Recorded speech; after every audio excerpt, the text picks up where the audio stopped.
Remand শেষে কারাগারে পাঠানো হয়েছে ৭১ টিভির সাংবাদিক শাকিল রূপা দম্পতিকে। শিক্ষার্থীদের আন্দোলনে গার্মেন্টস কর্মী রুবেল হত্যা মামলায় তাদের কারাগারে পাঠিয়েছে ঢাকার আদালত। তাদের নেতৃত্বে ৭১ টিভিকে পরিণত করেন শেখ হাসিনার স্বর দাসত্বে। উনি এরকম কোনো একটা ফৌজদারি অপরাধে দণ্ডিত হবেন, সেই জায়গায় তার মানে অবশ্যই তিনি তার নৈতিক অবস্থানও তিনি ঠিক থাকতে পারেননি। সেই জায়গায় উনি সাংবাদিকতাকে পেশা হিসেবে সাংবাদিকতা থাকতে পারবেন কিনা বা উচিত হবে কিনা, সেটাই হচ্ছে প্রশ্ন। তারা দুজন পেশার প্রভাব খাটিয়ে লিপ্ত ছিলেন দুর্নীতি, টেন্ডারবাজি, প্রতারণা সহ বিভিন্ন অপরাধে। তাদের অবৈধ অর্থের প্রধান উৎস ছিল তদবির বাণিজ্য। লুটপাট চালিয়েছেন স্বাস্থ্য ও আইটি খাতে। স্বাস্থ্য খাতের সবচেয়ে বড় লুটপাট চালান করোনার সময়। টিকা হয়েছে এমন ছাড়পত্র এবং নেগেটিভ পরীক্ষা সনদের জালিয়াতিতে জড়িত ছিল এই সাংবাদিক দম্পতি। এসব প্রতারণা করে রাজধানীর ইন্দিরা রোডে গড়েছেন ২.৫ কোটি টাকা মূল্যের একটি ফ্ল্যাট। এছাড়া মোহাম্মদপুর, ধানমন্ডি, উত্তরা, বারিধারা ও বসুন্ধরায় রয়েছে আরও ১৯টি ফ্ল্যাট, যার আনুমানিক বাজার মূল্য কমপক্ষে ৩০ কোটি টাকা। এখানেই শেষ নয়, সাভারে রয়েছে বিলাসবহুল রিসোর্ট, সিলেট হবিগঞ্জে রয়েছে চা বাগান, ঢাকার পূর্বাচল, দোহার, চট্টগ্রামে আছে একাধিক আবাসিক প্লট।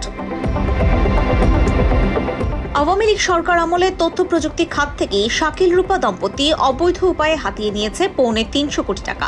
সাংবাদিকতা করতে গিয়ে এই উপার্জনটা তাদের হয়ে থাকে, তাহলে এটা মানে অস্বাভাবিক বাংলাদেশের বাস্তবতায়। কারণ আমরা যখন দেখি যে একজন সংবাদকর্মী যখন প্রাথমিকভাবে চাকরিতে প্রবেশ করছেন, তখন তাদের যে বেতন কাঠামো আমরা দেখি, সেই বেতন কাঠামো বিবেচনায় একজন সর্বোচ্চ পদস্থ যিনি থাকবেন সাংবাদিক, তার পক্ষেও ১,০০০ কোটি টাকা উপার্জন করা বৈধ পথে, এটা বেশ কষ্টকর। জাহাঙ্গীরনগর বিশ্ববিদ্যালয়ের সাংবাদিকতা বিভাগের সহকারী অধ্যাপক শিবলী নোমান তিনি বলছেন, সাংবাদিকতার আড়ালে অবৈধ উপায়ে সম্পদ গড়ে মহান এই পেশাকে তারা কলঙ্কিত করেছেন। এখন যদি এই বিষয়গুলো প্রমাণিত হয়, তাহলে এটা শুধু যারা অবৈধভাবে বা অনৈতিকভাবে অর্থ উপার্জন করেছেন সাংবাদিকতার নামে, শুধু তাদের উপরেই প্রভাবটা থাকবে না, বরং সার্বিকভাবে সকল সংবাদকর্মীর উপর এই প্রভাবটা এই অর্থে পড়বে যে জনগণের আস্থা অর্জন না করলে আসলে সাংবাদিকতা করা যায় না। তো ওই আস্থা অর্জনের জায়গাটা, যেটা অলরেডি অনেক বেশি দুর্বল হয়ে আছে, সেটা ওই আস্থাটা ফিরিয়ে আনা অনেক বেশি কষ্টকর হবে।